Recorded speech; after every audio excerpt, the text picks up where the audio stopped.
فَأَمَّا مَن طَغَىٰ، تو جس شخص نے سرکشی کی ہوگی، وَآثَرَ الْحَيَاةَ الدُّنْيَا، اور دنیاوی زندگی کو ترجیح دی ہوگی، فَإِنَّ الْجَحِيمَ هِيَ الْمَأْوَىٰ، اس کا ٹھکانہ جہنم ہی ہے۔ وَأَمَّا مَنْ خَافَ مَقَامَ رَبِّهِ وَنَهَى النَّفْسَ عَنِ الْهَوَىٰ، ہاں جو شخص اپنے رب کے سامنے کھڑے ہونے سے ڈرتا رہا ہوگا اور اپنے نفس کو خواہش سے روکا ہوگا، فَإِنَّ الْجَنَّةَ هِيَ الْمَأْوَىٰ، تو اس کا ٹھکانہ جنت ہی ہے۔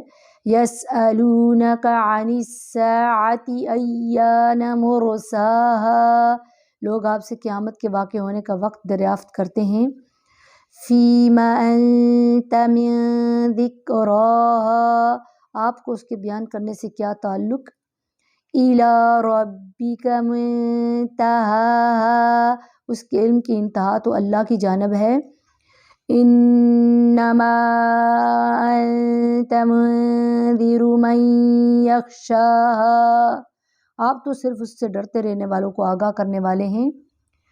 كَأَنَّهُمْ يَوْمَ يَرَوْنَهَا لَمْ يَلْبَثُوا